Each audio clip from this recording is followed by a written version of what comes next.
ओम श्री साई राम। साई प्रेम वाणी के हमारे आज के प्रसारण में आप सबका हार्दिक स्वागत है। आज हम आप सबके लिए लेकर आए हैं सुमधुर कार्यक्रमों की मनमोहक कड़ी। आज के प्रसारण में आप दिव्य संदेश कार्यक्रम के अंतर्गत भगवान बाबा द्वारा लिखित महाग्रंथ भागवत वाहिनी का एक भाग एवं दिव्यानुभव प्रोग्राम के अंतर्गत एक कथा वार्ता सुनेंगे। हम आदर्श जीवन आनंद उपवन कार्यक्रम के अंतर्गत एक लघु नाटिका भी सुनेंगे। तो चलिए कार्यक्रम का शुभारंभ करते हैं।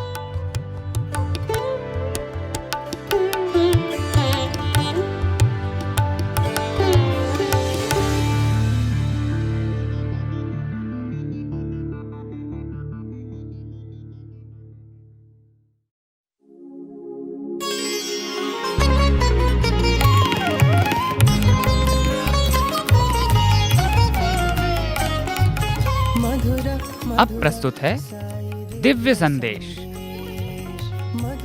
इसके अंतर्गत भगवान बाबा द्वारा लिपिबद्ध किए गए महाग्रंथों में से एक भागवत वाहिनी का एक भाग आज हम प्रस्तुत करने जा रहे हैं। दिव्य संदेश, साई संदेश।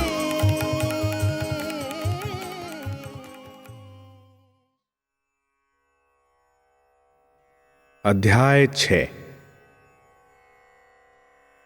प्रासाद में आकर विदुर ने समस्त परिवार वालों के विषय में पूछा। अंत में महारानी व माता कुंती देवी आईं और इतना ही कह पाईं, हे विदुर, अब हम सब आपको देख पा रहे हैं। कुछ समय पश्चात उन्होंने कहा, आप कैसे इतने समय तक उन संतानों को छोड़कर रह सके जिन्हें अपने स्नेह के साथ पाला, और मुझे व अन्य लोगों को भी जो आपका इतना सम्मान करते हैं, आप अलग रहे। यह तो आपके ही आशीर्वाद का फल है जिससे हमारे पुत्रगण यहाँ के शासक हैं। यदि आप उनकी रक्षा ना करते तो न जाने आज वे कहाँ होते। हम अनेक विपत्तियों के लक्ष्य बने, पर आपका हमारे मध्य न रहना सबसे भयंकर विपत्ति है। हम पर इसका अधिक प्रभाव पड़ा है। हमें आपके दर्शन की आशा भी नहीं थी। अब फिर से हमें अत्यंत सुख की प्राप्ति हुई। निराशाओं के मध्य आशा का पुनः संचार हुआ। आज हम अत्यंत सुखी हैं। न जाने यह कितना शुभ दिन है। कुंती यह कहते हुए अपने अश्रुओं को न रोक सकी। विदुर ने उन्हें हाथ पकड़कर संभालने की कोशिश की, पर वे अपने आंसुओं को भी नहीं रोक पाए। वह पांडव व कौरवों की विभिन्न घटनाओं को सोच रहे थे। उन्होंने कहा, माता कुंती, अपने भाग्य की कौन अवमानना कर सकता है? जो होना है वह होगा ही। बुरा भला जो मनुष्य करते हैं उसका बुरा भला ही परिणाम होगा। जब व्यक्ति कारण और परिणामों से बंधा है तब उसे स्वतंत्र कैसे कहा जा सकता है? वह इस विधि के हाथों में ही वशीभूत है।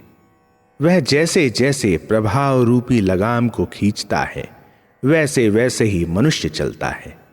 हमारा सुख दुख कुछ भी नहीं है, सब कुछ उनकी इच्छा है व करुणा है। जब विदुर इन्हीं मूल तत्वों को समझा रहे थे तब भ्रातागण भीम, धर्मराज, नकुल व सहदेव अत्यंत व्यग्रता से सुन रहे थे।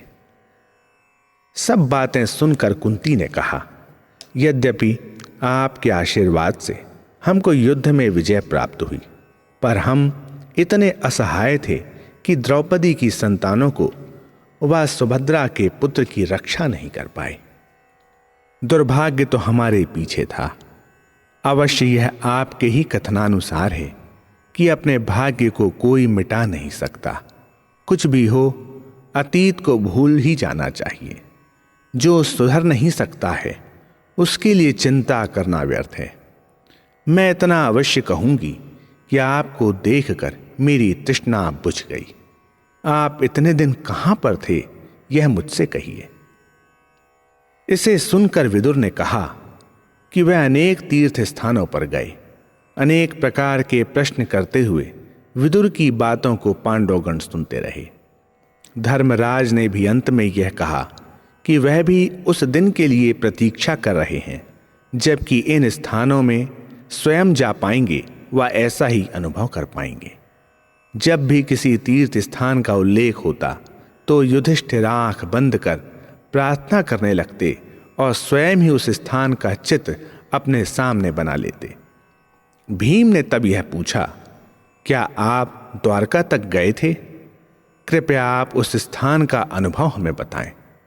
धर्मराज ने भी प्रश्न किया, आपने अवश्य ही श्री कृष्ण का दर्शन किया है, कृपया पूरा विवरण हमें दीजिए। कुंती देवी, जो स्वयं सुनने को व्याकुल थीं, बोली, हमें सब बताएं क्योंकि मेरा पुत्र अर्जुन वहीं पर है। आपने उन्हें भी देखा होगा, वे सब कैसे हैं? मैं आशा करती हूं कि माता पिता नंद जी और यशोदा अच्छे होंगे और देवकी और वासुदेव भी। उनके उत्तर देने के पहले ही प्रश्नों की बौछार होने लगी। विदुर इन प्रश्नों के उत्तर में अधिक उत्सुक नहीं थे। वह इस प्रकार कह रहे थे मानो प्रश्नों के उत्तर देने के इच्छुक नहीं हैं, क्योंकि उद्धव ने द्वारका के पथ में यही ज्ञात किया था कि यादव वंश का नाश हो गया है और श्री कृष्ण ने अपने मानव शरीर को त्याग दिया है। जबकि पांडवगण उन्हें देखकर इतने प्रसन्न हुए तो यह संवाद देकर उन्हें दुख देने की इच्छा नहीं हुई। उन्होंने अपने में ही विचार किया कि उनको अवश्य ही अर्जुन से यह ज्ञात हो जाएगा, जो शीघ्र ही द्वारका से इस दुख संवाद के साथ लौटेंगे। उन्होंने इस संवाद को मन में ही दबा लिया और बात सुनकर श्री कृष्ण से गौरवों की व्याख्या करने लगे। उन्होंने कहा, मैंने ऋषि के इस वेश में परिवार वर्ग के बीच जाना नहीं चाहा, इसीलिए यादवों के किसी भी नंद, यशोदा या दूसरों से भेंट नहीं की। मैं तुम लोगों के पास आया हूं इसलिए कि तुमने युद्ध में विजय प्राप्त की और शांतिपूर्वक राज्य कर रहे हो, जो वास्तव में तुम्हारा ही है। मैं इन बच्चों के प्रति आकर्षित होकर आया हूं, जिन्हें मैंने पाला था। उनका स्नेह ही मुझे यहां लाया है। मैं केवल तुम लोगों को ही मिलना चाहता हूं, औरों से मुझे कोई मतलब नहीं है। यह कहते हुए उन्होंने कुछ वेदांतिक विषयों पर शिक्षा दी। जब उनका कथन समाप्त हो गया तो धर्मराज ने कहा कि विदुर, कृपया उनके द्वारा निर्दिष्ट स्थान पर चलकर रहें जहां उनके रहने की व्यवस्था हुई है। वे स्वयं भी उनके साथ उसी निवास स्थान पर गए। उसके उपरांत उन्होंने कुछ सेवकों को विदुर की सेवार्थ वहां नियुक्त किया और फिर उन्हें विश्राम करने को कहा। विदुर को उस सुसज्जित स्थल में विलासिता पूर्वक रहने की इच्छा नहीं हुई, परंतु इसलिए गए कि धर्मराज को दुख होगा। बिस्तर पर लेटकर वह अतीत को सोचने लगे। उनको यह सोचकर कितना दुख होने लगा कि धृतराष्ट्र ने अपने ही एक भाई की संतानों पांडवों के नाश का कैसा कैसा प्रयत्न किया कि उनके वंश का अंत हो जाए। उन्होंने युधिष्ठिर की भूरी भूरी प्रशंसा की कि वे उसी धृतराष्ट्र के साथ कितना दयापूर्वक व श्रद्धापूर्वक व्यवहार कर रहे हैं, जिन्होंने कि उनको कितना कष्ट दिया था। धर्मराज ने अत्यंत विश्वास, भक्ति व प्रेम पूर्वक उनको रखा है व उनकी सेवा में कोई त्रुटि नहीं आने दी है। उनको बहुत बुरा लगा जब धृतराष्ट्र के हृदय की निम्रता की बात उन्हें याद आई। वह उन पर लज्जित हुए कि वे कितने शांत भाव से ऐश आराम में पड़े हैं, न कि इन क्षण भंगुर वस्तुओं को त्याग कर निर्लिप्त भाव से तप द्वारा जन्म मृत्यु के चक्कर से मुक्ति पाने की चेष्टा कर रहे हैं। उनको अपने इस भाई पर अत्यंत ही दुख हुआ कि जीवन के इस थोड़े से बाकी समय को ऐसे ही वृथा गवा दे रहे हैं। उन्होंने अपनी यौगिक शक्ति के द्वारा ज्ञात किया कि शीघ्र ही पांडवगण भी पृथ्वी से चले जाएंगे। वही कृष्ण जिन्होंने अब तक उन्हें संभाला है, वह उन पांडवों को आगे भी संभालेंगे। परंतु उन्होंने यह भी कल्पना की कि दृष्टिहीन सम्राट धृतराष्ट्र को पांडवों के जाने के बाद अधिक कष्ट होगा। उन्होंने उस भाई को तीर्थ यात्रा व जप तप के लिए भेजने का संकल्प किया। इस कार्य में किसी प्रकार की देरी न चाहिए। अतः अंधकार में बिना किसी के ज्ञान के वह निकल गए और धृतराष्ट्र के निवास स्थान पर गए। धृतराष्ट्र और पत्नी गांधारी अवश्य ही उनके आगमन की प्रतीक्षा में थे, क्योंकि उनको संदेश मिला था कि विदुर नगर में आए हैं। अतः जैसे ही विदुर पहुंचे, उन्होंने आह्वान किया और प्रसन्नता के आंसू बहाए। वह अपने को संभाल नहीं पा रहे थे। वे एक के बाद एक अपनी व अपनी संतानों की दुर्घटनाओं की व्याख्या करने लगे और भाग्य पर रोने लगे। विदुर ने आध्यात्मिक शिक्षाओं द्वारा उनको समझाने का प्रयत्न किया, परंतु शीघ्र ही उनको ज्ञात हुआ कि ऐसे मधुर वाणियों द्वारा उस वृद्ध को शिक्षा नहीं मिलेगी, वरन इसके लिए उनको कठोर आघात करना पड़ेगा, तभी उनकी निर्बुद्धि जाएगी। अतः वे अपनी बात को बदलकर निंदा व डांट फटकार में लग गए। इसे सुनकर धृतराष्ट्र घबरा गए। उन्होंने कहा, भाई, हम अपने 100 पुत्रों की मृत्यु ज्वाला में तड़फ रहे हैं और तुम उस पर क्रोध दिखाकर इस दुख को और बढ़ा रहे हो। इतने दिन पश्चात मिलने की खुशी के पहले ही तुम हमें अधिक दुख में डालना चाहते हो। हाय, क्यों मैं तुम्हें कठोर हृदय के लिए अपवाद दूं। मेरी सब तो हंसी उड़ाते व निंदा करते हैं। तुम में त्रुटि देखने का मुझे कोई अधिकार नहीं है। धृतराष्ट्र हथेली पर माथा रखकर झुके हुए शांति से बैठे रहे। विदुर ने इसी समय को उचित समझा जबकि उन्हें त्याग की शिक्षा देकर उसे नाश के पथ से बचाया जा सकता था। उनको ज्ञात था कि उनका उद्देश्य तिरस्कार से परे था, क्योंकि वह तो वास्तव में चाहते थे कि वह तीर्थ व पवित्र स्थानों की यात्रा करें और अपने को पवित्रता से पूर्ण करें। महान व पुण्यात्माओं के दर्शन कर अच्छी बातों से अपने हृदय में ईश्वर की अनुभूति करें और इस प्रकार अपनी रक्षा करें। अतः राजा और रानी दोनों को बदलने के लिए कठोर शब्दों का व्यवहार किया।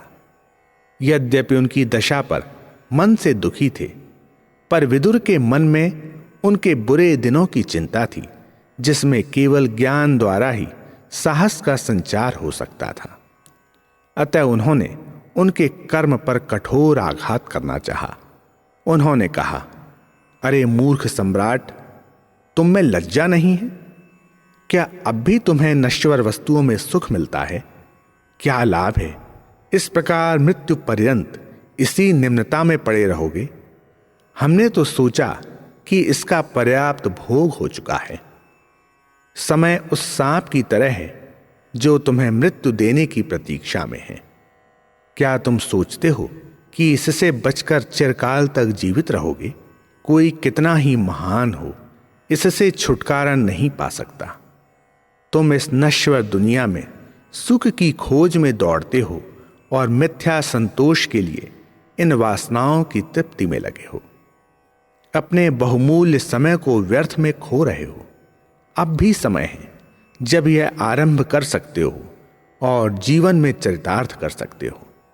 इस पिंजड़े रूपी घर को त्याग दो। अपने मन से विषय वासनाओं की इच्छाओं को हटा दो। याद करो, इस जीवन यात्रा के अंत में जो वास्तविक सुख है वह तुम्हारी प्रतीक्षा में है। अपने को बचाओ।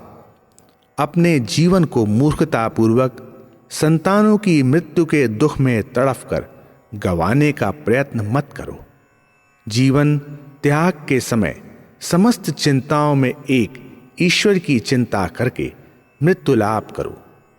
इस प्रासाद में दुख पूर्वक मरने से अच्छा है गहन जंगल में आनंद प्राप्त कर मृत्यु लाभ करना। चले जाओ और तप करो। इस स्थान से चले जाओ। यह बंधन है जिसे तुम अपना घर समझते हो, अतः इसका जितना शीघ्रता से हो सकता है त्याग करो और चले जाओ।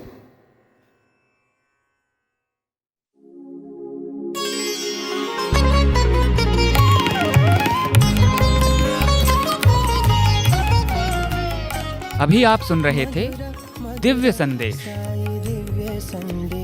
आज आपने भगवान बाबा द्वारा लिपिबद्ध किए गए महाग्रंथों में से एक भागवत वाहिनी का एक भाग सुना। दिव्य संदेश, साई संदेश, दिव्य संदेश, साई संदेश।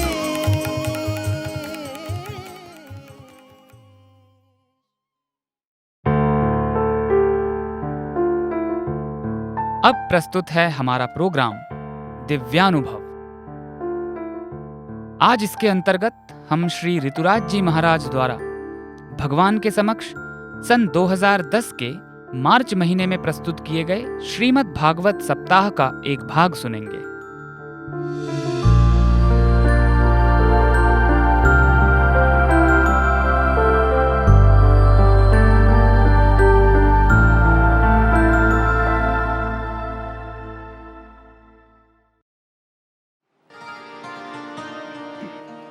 बोलिए भगवान श्री सत्य साईं बाबा जी की जय।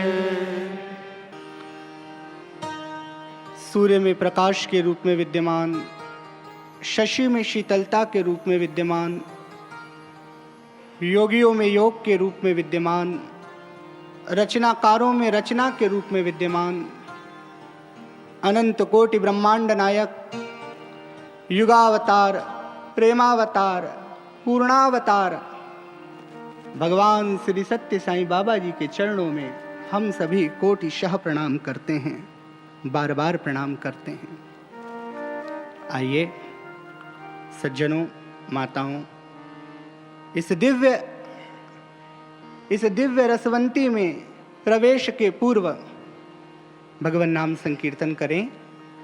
श्रीमन्नारायण नारायण नारायण, श्रीमन्नारायण नारायण नारायण, श्रीमन्नारायण नारायण नारायण, श्रीमन्नारायण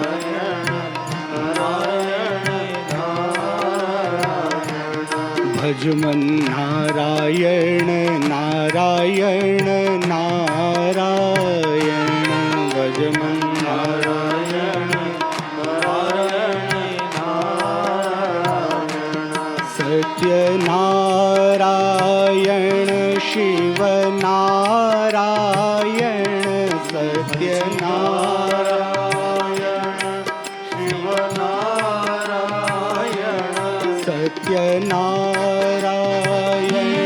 शिव नारायण, सत्य नारायण शिव नारायण, साईं नारायण नारायण नारायण, साईं नारायण नारायण नारायण। प्रातःकाल हम सभी ने भागवत के महत्व का श्रवण किया। व्यास जी और नारद जी का संवाद भी आता है। एक बार व्यास जी अपने आश्रम पर बड़े चिंतित थे। नारद जी व्यास जी के आश्रम पर गए तो पूछा, व्यास जी महाराज आप चिंतित क्यों हैं? व्यासो वदत्य खिल वेद विशेष विज्ञा। व्यास का अर्थ है जो विशेष रहस्यों को जानने वाला है, और आप चिंतित। व्यास जी ने कहा, महाराज मैंने इतने सारे ग्रंथ लिख दिए, महाभाष्य लिखा, महाभारत लिखा, लेकिन समाज में रूपांतर दिखाई नहीं देता, समाज में परिवर्तन दिखाई नहीं देता, इसीलिए मैं चिंतित हूं। देवर्षि नारद ने कहा, व्यास जी महाराज आपने जो महाभारत लिखी है ये तो घर घर की कहानी है, घर का विवाद है। महाभाष्य तो विद्वानों का विषय है, महाभारत और महाभाष्य ये दोनों ही बहुत अच्छे हैं, ठीक है, लेकिन भगवान की लीलाओं का गान तो आपने नहीं किया। आपकी लिपि से भगवान की लीला लिपिबद्ध नहीं हुई। इसीलिए यदि समाज में रूपांतर चाहते हो और यदि अपने अंतस में संतुष्टि चाहते हो तो हे महर्षि वेदव्यास, भगवान की महिमा का गान करो, भगवान की लीला को लिपिबद्ध करो। और फिर महर्षि वेदव्यास ने श्रीमद् भागवत की रचना की। गणेश जी को लिखने के लिए बुलाया। गणेश जी ने कहा मैं लिखूंगा तो सही, लेकिन ध्यान रखना आप चुप हुए और मैं गया। लेकिन व्यासो वदत्य अखिल वेद विशेष विज्ञा, पुनः विशेष को जानने वाले महर्षि वेदव्यास लगातार मंत्रों की रचना करते जाते हैं और एक कोई ऐसा मंत्र बोलते हैं कि भगवान गणपति भी उस पर चिंतन करने लगते हैं। और जितनी देर में भगवान श्री गणेश चिंतन करते हैं, इतनी देर में व्यास जी अपने नित्य कर्म से निवृत्त होकर आ जाते हैं। और पता है, व्यास जी ने भागवत लिखी तो अब भागवत सुनाएगा कौन? तो अपने शिष्यों को सुखदेव जी के पास भेजा। सुखदेव जी निर्गुण समाधि में हैं, उन्हें सगुण में कोई आस्था नहीं। तो व्यास जी के शिष्य वहां गए जहां सुखदेव जी महाराज निर्गुण समाधि में बैठे थे, और वहां जाकर उन्होंने उद्घोष किया, बरहा पीडम नटवर वपु कर्णयो कर्णिकारम विभ्रदवासः कनककपिशं वैजंतीं चमालां। हमारे भगवान कैसे हैं? उनके बाल घुंघराले हैं, हाथों में बांसुरी है, प्रेम की बांसुरी। नैनों से मानो कृपा का अमृत बरस रहा हो। सुखदेव जी ने कहा इतने सुंदर। व्यास जी के शिष्यों से पूछा कि इतने सुंदर संसार में कौन है? तो व्यास जी के शिष्यों ने कहा, सुखदेव जी महाराज, हमारे भगवान इतने सुंदर हैं, हमारे नाथ इतने सुंदर हैं। कहा ये मंत्र कौन से शास्त्र का है? कहा श्रीमद् भागवत महापुराण का। सुखदेव जी ने कहा मैं अध्ययन करना चाहता हूं। कहा आपके पूज्य पिताजी ही इसके लेखक हैं। सुखदेव जैसा वक्ता, व्यास जैसा लेखक, और इन्हीं सुखदेव जी महाराज ने राजा परीक्षित को भागवत सुनाई। शौनकादि ऋषियों ने पूछा ये परीक्षित कौन है और इन्हें ही क्यों भागवत सुनाई? महाराज सूत जी ने कहा, शौनकादि ऋषियों, महाभारत का युद्ध हो रहा था, भयंकर युद्ध हुआ। दुर्योधन जो भयंकर योधन करता है, जो हमेशा युद्ध ही करता है, युद्ध में ही जिसकी श्रद्धा है, युद्ध में ही जिसकी आस्था है, युद्ध ही जिसके जीवन का सार है, उसका नाम है दुर्योधन।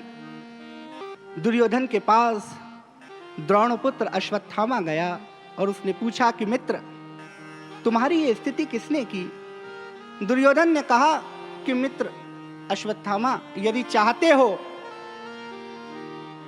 मुझे प्रसन्न करना तो सुनो, पांचों पांडवों के सर ले आओ, मैं प्रसन्न हो जाऊंगा।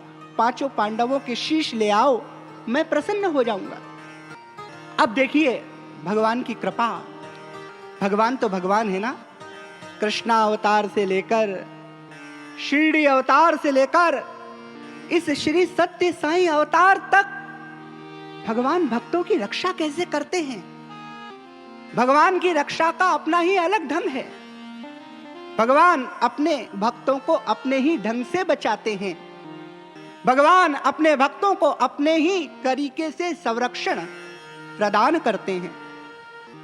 पांचों पांडव सो रहे थे। पांचों पांडवों के निकट द्रौपदी के पांचों पुत्र सो रहे थे। रात को भगवान साईं कृष्ण पधारे। अर्जुन से कहा कि तुम इतना ओढ़कर आराम से सो रहे हो, तुम्हें डर नहीं लगता? अर्जुन ने कहा, नाथ, जिनकी रक्षा आप करते हो उन्हें भय कैसा? हमें परवाह नहीं अपनी, उसे परवाह हमारी है। हमारे प्राण का रक्षक सुदर्शन चक्रधारी है। कैसी चिंता, चिंता की कोई बात ही नहीं है। जब आप साथ में हैं तो मैं तो निर्भय हूं महाराज। कहा सुनो, यहां मत सो। पांचों पांडवों को भगवान अन्य कहीं ले गए, लेकिन जो युवान लड़के सो रहे थे उन्होंने भगवान की बात नहीं मानी। रात को द्रोणपुत्र आया, ब्राह्मण होते हुए भी, विप्र होते हुए भी इसने सोए हुए निरपराध शिशुओं की हत्या कर डाली और दुर्योधन के पास लेकर गया कि लो मित्र, मैं मित्रता का उपहार लेकर आया हूं। जैसे ही दुर्योधन ने प्रकाश में देखा कि ओ हो ये तुमने क्या किया, हमारे वंश को ही समाप्त कर दिया। क्यों? कहा एक मेरा पुत्र बचा था, वो भी समाप्त हो गया, ये पांचों भी समाप्त हो गए, अब क्या होगा? हाय हाय करते दुर्योधन भी, उसके प्राण वही निकल गए। द्रौपदी कुरही की तरह विलाप कर रही है। द्रौपदी रो रही है कि मेरे निरपराध बच्चों ने गुरुपुत्र का क्या बिगाड़ा था, पांचों सोए हुए निरपराध बच्चों को मार डाला। द्रौपदी भयंकर विलाप करने लगी और जब वह रुदन करने लगी तो अर्जुन ने कहा देवी चिंता मत करो, मैं उस गुरुपुत्र को तुम्हारे सम्मुख लेकर आऊंगा। अर्जुन ने भगवान को सारथी बनाया, अश्वत्थामा का पीछा किया तो उसने ब्रह्मास्त्र का संधान किया।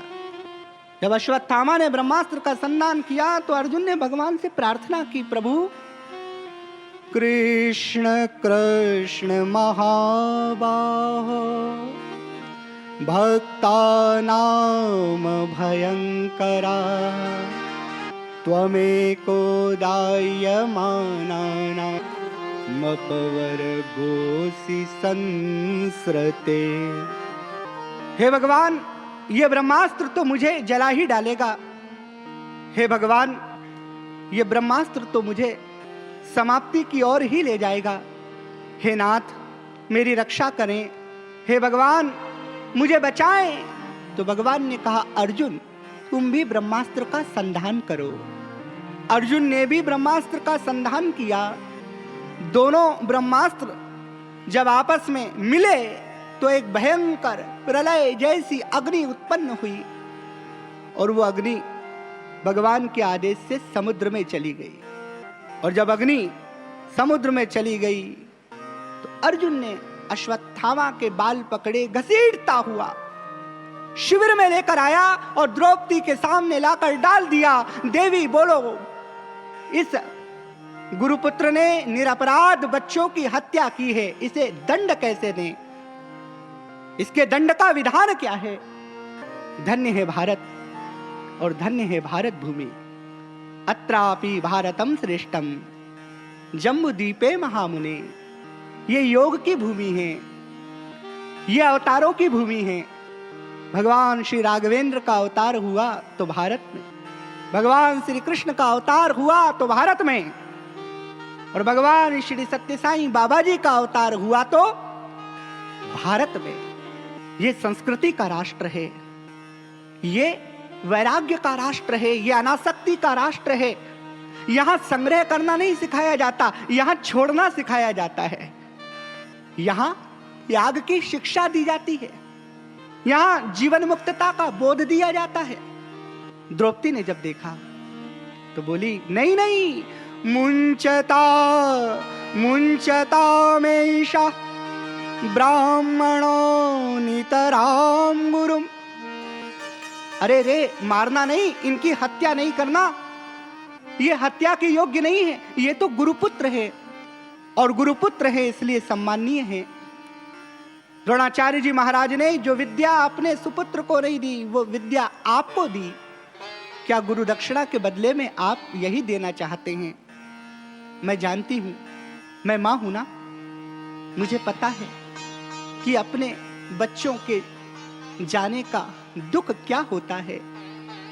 गुरु माता का तो ये एक ही पुत्र है, यदि आपने इसकी भी हत्या कर दी तो गुरु माता का रुदन हमारे वंश को ही नहीं बल्कि सारे ब्रह्मांड को हिला देगा, इसलिए इसे छोड़ दीजिए। नहीं नहीं, भीम ने कहा छोड़ नहीं सकते, नकुल सहदेव ने कहा मार डालो, लेकिन दो ही लोग मौन हैं, एक भगवान श्री कृष्ण और दूसरे धर्मराज युधिष्ठिर।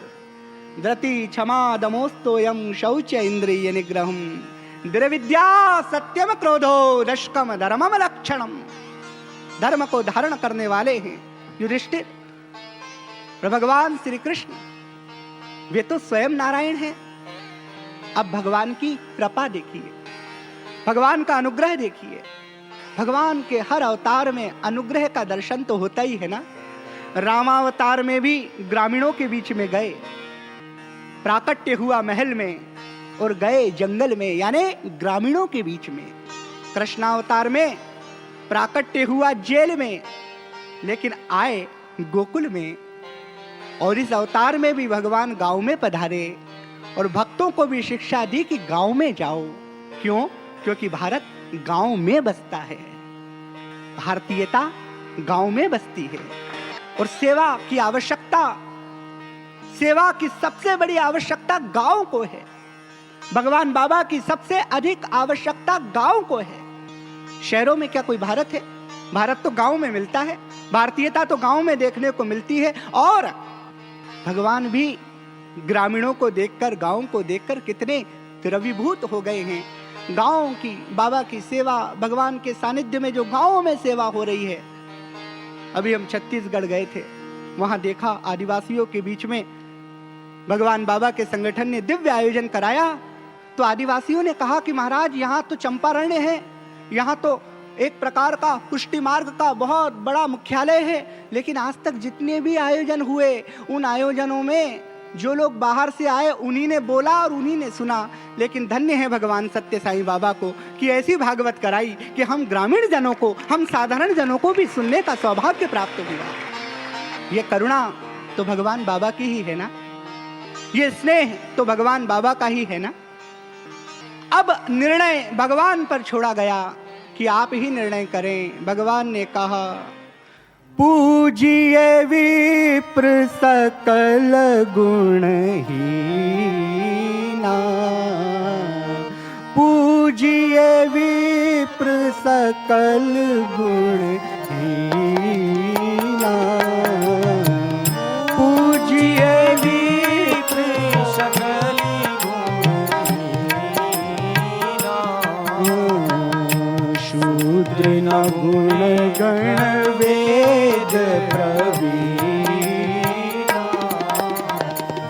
परहित सरिस धर्म नहीं भाई,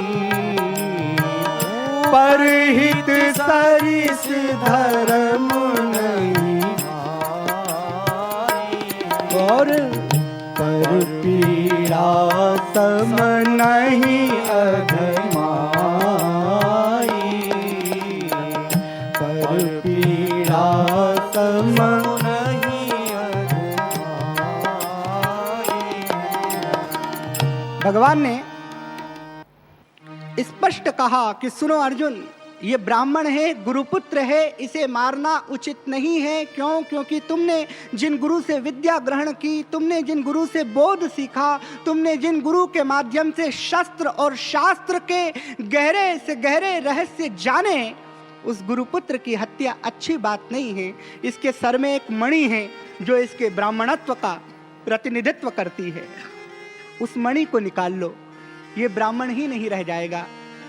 अश्वत्थामा के सर की मणि अर्जुन ने निकाल ली।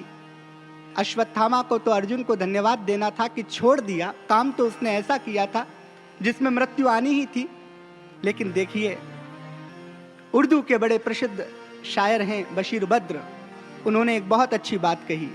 वो कहते हैं कि दुश्मनी जमकर करो लेकिन ये गुंजाइश रहे, दुश्मनी जमकर करो लेकिन ये गुंजाइश रहे कि जब कभी भी हम मिलें तो मिलके शर्मिंदा ना हो। भाई दुश्मनी तो करो लेकिन उसका भी तो एक स्तर हो। इस गुरुपुत्र ने तो सारे स्तरों को छोड़ दिया, सारी मर्यादाओं को त्याग दिया और विचार किया कि किस प्रकार पांडवों के वंश को निर्वंश कर दूं, इसका रास्ता क्या है, यही विचार उसके मन में लगातार आ रहा था। लेकिन ध्यान रखिए, जिस व्यक्ति का संरक्षण भगवान ने अपने हाथों में ले लिया है, वास्तव में तो हर जीव का संरक्षण भगवान के अपने ही हाथ में है, लेकिन जिसने अपनी डोर भगवान को सौंप दी है, फिर उसे भय कैसा। उत्तरा के गर्भ में शिशु है और यही पूरे वंश का अंतिम दीपक है, और मैं इसी दीपक को बुझा डालूंगा। इसी भाव के साथ उसने उत्तरा के गर्भ पर ब्रह्मास्त्र का संधान किया। उत्तरा दौड़ी दौड़ी भगवान के पास आई। पाहि पाहि महायोगिन देव देव जगत्पते, नान्य त्वदभयं पश्ये यत्र मृत्यु परस्परम। हे नाथ, मैं आपकी शरण में हूँ, आपकी शरण में मैं इसलिए आई हूँ कि हे दीनानाथ, मैं समाप्त हो जाऊं, मुझे चिंता नहीं, मेरी मृत्यु हो जाए मुझे चिंता नहीं, लेकिन मुझे चिंता मात्र एक है, जो मेरे गर्भ में शिशु है वो समाप्त ना हो जाए। अगर वो समाप्त हो गया तो पूरा वंश ही निर्वंश हो जाएगा। भगवान ने कहा, बेटी चिंता क्यों करती हो? भयानाम भयम भीषणम भीषणानाम गति प्रणिनाम पावकम पावनानाम। भगवान साथ में है तो भय कैसा? भगवान यदि हमारे निकट है तो भय कैसा? और भगवान तो हमारे साथ ही हैं। एक और, बाहर से प्रशांति निलयम में दर्शन देते हैं, लेकिन अंदर भी वही विराजमान है, भीतर भी वही है, पूरा संसार ही तो उन्हीं में है। ईशावास्यम इदम सर्वम, उसके अलावा उस ईश्वर के अतिरिक्त और क्या है? लेकिन हाँ, सो अज प्रेम भक्ति वश कौशल्या की गोद, वो भगवान भक्तों की रक्षा के लिए, संतों की रक्षा के लिए, अलग अलग क्षेत्रों में जो लोग सेवा में लगे हुए हैं उनको संरक्षण प्रदान करने के लिए। अच्छा काम करना बड़ा मुश्किल है। अच्छा काम करने जाओगे, सेवा करने जाओगे, सत्कर्म करने जाओगे, साईं राम कहोगे तो सोसाइटी में तो लोग यही कहेंगे ना, ये क्या कर रहे हो, क्योंकि भाई लीक से हटकर काम है। लोग तो सुबह उठते हैं, अपना काम करते हैं, पेट भरते हैं और वैसे ही जीते जाते हैं, उन्हें जीवन का मालूम ही नहीं। जैसे मुंबई लोकल दौड़ रही है वैसे ही दौड़ते चले जाते हैं। लेकिन नहीं, भगवान के भक्त को भगवान बाबा ने ये बोध दिया है कि सुनो, खुद के लिए नहीं, सबके लिए जियो, प्रत्येक के लिए जियो।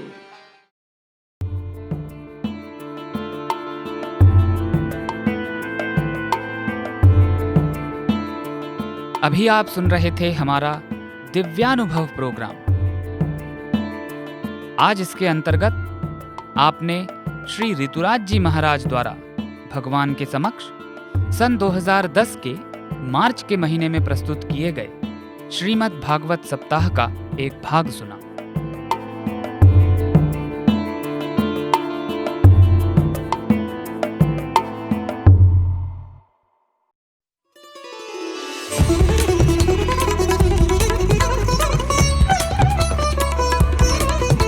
आप सुन रहे हैं रेडियो साईं प्रशांति निलयम से हिंदी प्रसारण साईं प्रेम वाणी।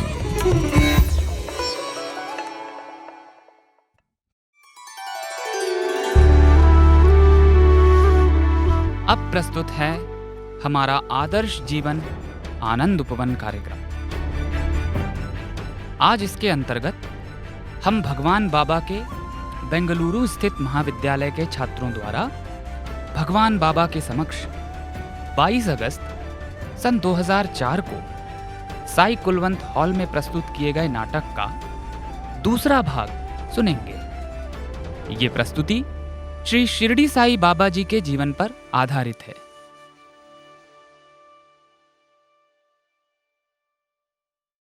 तेरे आश्रय से हुए जीवन में सवेरा, साईं तेरे चरणों में है हमारा बसेरा। समय की बहती धारा के साथ बहुत से लोग आकर शिरडी में बस गए। इनमें से थे काका साहेब दीक्षित, नाना साहेब, भागो जी और लक्ष्मीबाई। साईं कृष्णा ने गीता में कहा है कि जो भी भक्त अपनी चिंता ना करते हुए मेरे प्रति अनन्य भक्ति प्रकट करता है, उस भक्त की सारे भारों को मैं ग्रहण करता हूँ। योगक्षेमम वहाम्यहम। और यही नहीं, साईं तो अपने शरीर की चिंता ना करते हुए अपने भक्तों की रक्षा करते हैं, उनकी हर पीड़ा और दुख को दूर करते हैं। बाबा बाबा, ये क्या पागलपन है बाबा, ये क्या पागलपन है। आपने जानबूझकर अपना हाथ क्यों जला लिया बाबा, क्यों? क्यों बाबा, क्यों? आखिर क्यों आप अपने आप को इस तरह दंड दे रहे हो? सब्र करो, सब्र करो, कुछ तो आने वाले समय पर छोड़ दो। बाबा बाबा, आपकी महिमा अपरंपार है बाबा, अपरंपार। अगर आपकी कृपा दृष्टि ना होती तो शायद मेरा बेटा जलकर राख हो गया होता। पता है आप सबको, आज मेरा बेटा अपनी मां की गोद से फिसलकर आग में गिर गया, और चमत्कार की बात तो यह है कि उसे कुछ भी नहीं हुआ। बाबा के अलावा उसे और कौन बचा सकता है? बाबा, आपने एक मासूम की जान की रक्षा के लिए अपने हाथों को जला डाला। तुम इस हाथ को देख रहे हो? अरे साईं तो अपने भक्तों की रक्षा के लिए अपने प्राण तक दे सकते हैं। साईं तू फकीर है, साईं तू हम सबका राजा है, साईं सबका मालिक है, सबका मालिक साईं है, सबका मालिक साईं है। तू ही फकीर,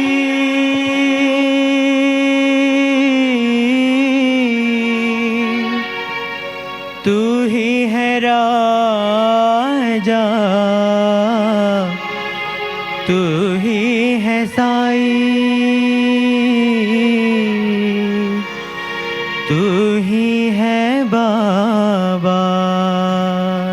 साईनाथ, साईनाथ, साईनाथ तेरे हजारों हाथ, साईनाथ तेरे हजारों हाथ।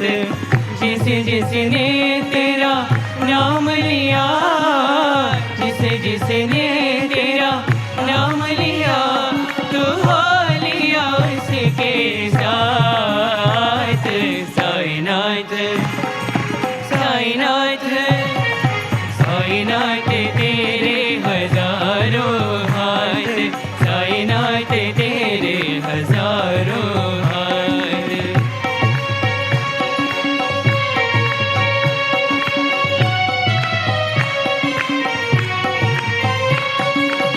इत देखो तो तू लागे कन्हैया, उत देखो तो दुर्गा मैया। इत देखो तो तू लागे कन्हैया, उत देखो तो दुर्गा मैया। नानक की मुस्कान है मुख पर, शान मोहम्मद भी है मुख पर, शान मोहम्मद भी है मुख पर। साईनाथ, साईनाथ, साईनाथ तेरे हजारों हाथ, साईनाथ तेरे हजारों हाथ।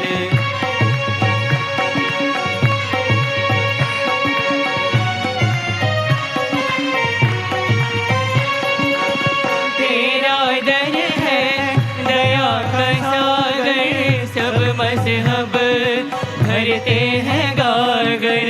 तेरा दर है दया का सागर, सब मजहब भरते हैं गागर। पावन पारस तेरी आग, तेरा पत्थर कण कण लाग, तेरा पत्थर कण कण लाग। साईनाथ, साईनाथ, साईनाथ तेरे हजारों हाथ, साईनाथ तेरे हजारों हाथ।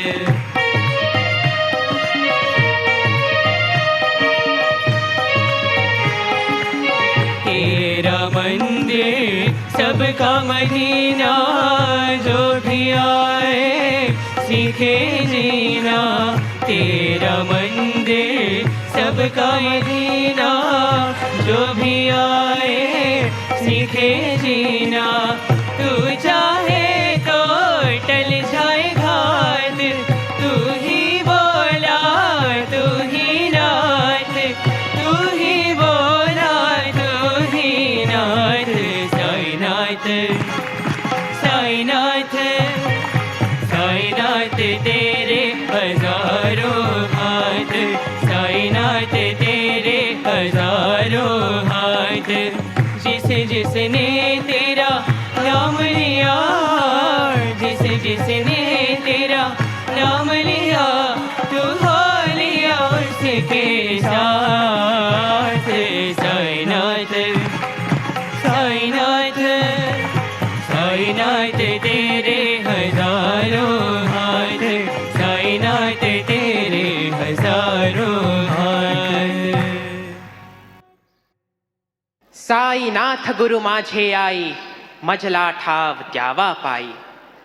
ना ही शास्त्र ज्ञान, ना ही पांडित्य, ना ही रूप यश, ना ही गौरव। साईनाथ तो श्रद्धा भक्ति और निष्ठा के भूखे थे। और इस तरह से शिरडी का ये फकीर कभी तो मस्जिद का मीनार बन जाता, कभी मंदिर के कलश की तरह चमकता, और कभी अपने मधुर वाणियों में गुरु ग्रंथ को समा लेता। साई अवतार की विशेषता ही यह है कि जब कोई भक्त हंसता है, बाबा के होठों में मुस्कान खिल उठता, और जब कोई भक्त रो पड़ता है, बाबा के आंखों में आंसू भर आते। जरा याद करो उन पुराने दिनों को, जब बाबा अपने ही हाथों से खाना पकाते और अपने भक्तों को, अमीर गरीब सभी को एक साथ बिठाकर स्वयं खिलाते। उसी साई ने तो अपने भक्तों को आश्वासन दिया था कि मैं बार बार लौट कर आऊंगा अपने भक्तों के पास। हम फिर से मिलकर बैठेंगे, हंसेंगे और खेलेंगे। जरा याद करो उन दिनों को, जब अनंत कोटि ब्रह्मांड के अधीश्वर अपना सिंहासन छोड़कर इस संसार के दीनहीन और पतितों का उद्धार के लिए एक फकीर के वेश में इस धरा पर अवतरित हुए, जिन्होंने मानव को मानवता का धर्म दिया, संसार को श्रद्धा और सबूरी जैसा महामंत्र दिया। उस अवतार की गाथा इसका अच्छा उदाहरण है, जो ये प्रमाणित करता है कि जरूरत पड़ने पर संसार का मालिक फकीरी का चोला पहनकर उतर आता है अपने भक्तों के कल्याण के लिए। हाँ, लक्ष्मीबाई उन्हीं भक्तों में से एक थी जिसने अपने साई के चरणों में श्रद्धा और विश्वास को समर्पित कर लिया। लक्ष्मी, तुमने जीवन भर मेरी भक्ति की है और तेरे साई ने तुम्हें कुछ भी नहीं दिया। ये आप क्या कह रहे हैं साईं? आपने मुझे इतना प्रेम दिया है, उससे ज्यादा मैं और क्या मांग सकती हूँ? लक्ष्मी, जिसने भी तुम्हारी तरह अपने काया, मन और वचन से मेरी भक्ति की हो, मैं सदैव उसका ऋणी रहूंगा। लक्ष्मी, भक्ति के 9 रूप होते हैं और ये सब तेरे साई के मुट्ठी में बंद है। ये लो। अल्लाह मालिक। बाबा, आज रामनवमी है और ईद भी। हे देवा, आज हिंदू मुसलमान मिलकर त्योहार मनाएंगे और हम सब चावड़ी यात्रा के लिए आप ही की प्रतीक्षा कर रहे हैं। तुम्हारी खुशी में ही मेरी खुशी है। चलो भाई।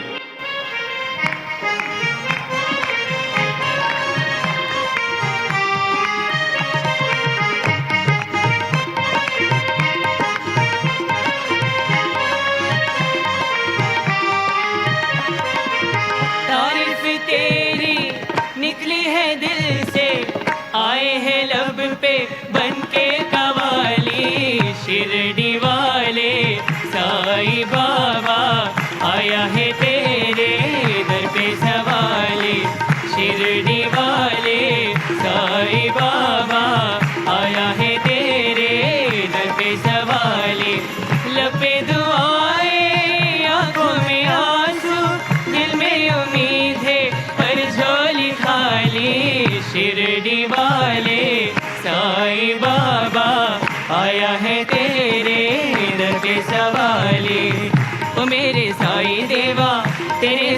नाम लेवा ओ मेरे साईं देवा, तेरे सब नाम लेवा, जुदा इंसान सारे सभी तुझको है प्यारे। सुने फरियाद सबकी, तुम्हें है याद सबकी, बड़ा या कोई छोटा नहीं मायूस लौटा। अमीरों का सहारा गरीबों का गुजारा, अमीरों का सहारा गरीबों का गुजारा। तेरी रहमत का किस्सा बयां हम सब करेंगे। दो दिन की दुनिया, दुनिया है गुलशन, सब फूल काटे तो सबका मालिक शिरडी वाले साईं बाबा आया है तेरे दर पे सवाली।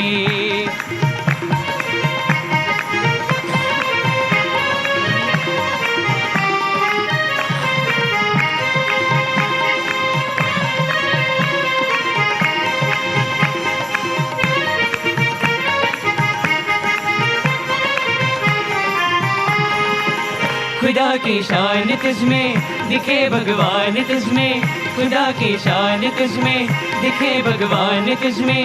तुझे सब मानते हैं, तेरा घर जानते हैं, चले आते हैं दौड़े जो खुश किस्मत है तोड़े। ये हर राही की मंजिल, ये हर कश्ती का साहिल, जिसे सबने निकाला उसे तूने संभाला, जिसे सबने निकाला उसे तूने संभाला। तू बिछड़ों को मिलाए, बुझे दीपक जलाए। तू बिछड़ों को मिलाए, बुझे दीपक जलाए, तू बिछड़ों को मिलाए, बुझे दीपक जलाए। ये गम की रातें रातें काली, इनको बना दे ईद और दिवाली। शिरडी वाले साईं बाबा आया है तेरे दर पे सवाली। लबे दुआएं आंखों में आंसू, दिल में उम्मीदें पर झोली खाली। शिरडी वाले साईं बाबा आया है तेरे दर पे सवाली। शिरडी वाले साईं बाबा, शिरडी वाले शिरडी वाले साईं बाबा आया है तेरे दर पे। शिरडी वाले साईं बाबा।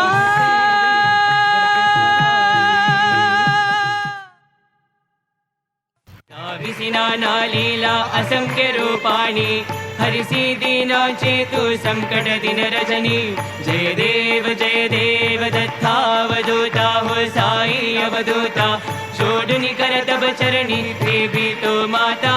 जय देव यवन स्वरूपी ऐक्या दर्शन त्वाविदले, संशय निरसुनिया तद्वैता गालविले।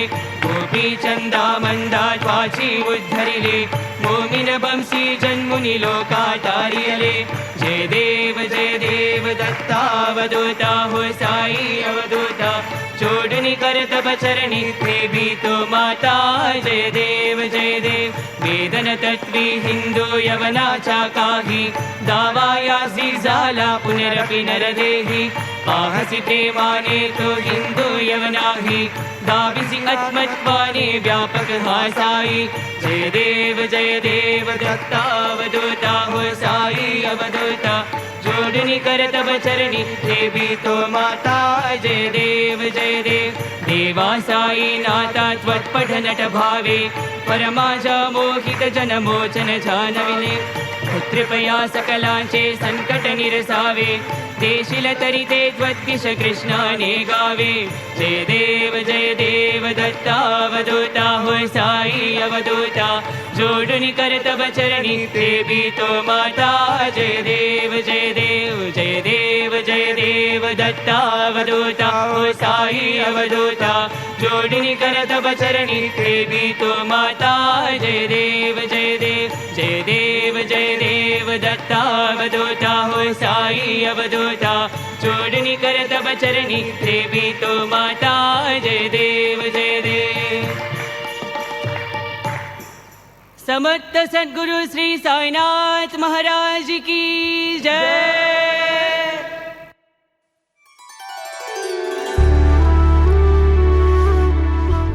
अभी आप सुन रहे थे हमारा कार्यक्रम आदर्श जीवन आनंद भवन। आज आपने भगवान बाबा के बेंगलुरु स्थित महाविद्यालय के छात्रों द्वारा भगवान बाबा के समक्ष 22 अगस्त सन 2004 को साई कुलवंत हॉल में श्री शिरडी साई बाबा जी के जीवन पर प्रस्तुत किए गए नाटक का दूसरा भाग सुना।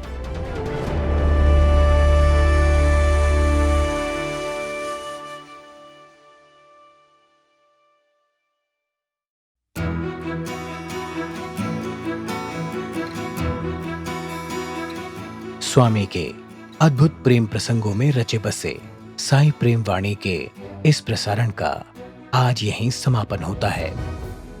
उम्मीद है हमारा आज का कार्यक्रम आपको पसंद आया होगा। अपने सुझावों को हम तक ईमेल या व्हाट्सएप द्वारा जरूर भेजें। हमारा पता है listener@radiosai.org listener@radiosai.org। हमारा व्हाट्सएप नंबर है 9393258258 9393 258 258। हिंदी भाषा में हमारी ये सभी प्रस्तुतियां YouTube पर भी उपलब्ध हैं। इन्हें वहां देखने या सुनने के लिए हमारे YouTube channel radio Sai Hindi को सब्सक्राइब करें और कमेंट बॉक्स में अपने सुझाव देना ना भूलें। हमारी वेबसाइट पर हमारे कार्यक्रमों को अपनी इच्छानुसार सुनने के लिए आप radiosai.org/hindi पर इनको डाउनलोड भी कर सकते हैं। हे स्वामी, आपकी वाणी हमारे चरित्र को रूपांतरित कर दे। आपकी लीलाओं का श्रवण हमें भक्ति पथ पर भावों से भर दे और आपके दिशा निर्देश हमारे श्वास प्रश्वास बन जाएं। इस प्रार्थना के साथ साई प्रेम वाणी का प्रसारण यही समाप्त होता है। धन्यवाद। जय साई राम।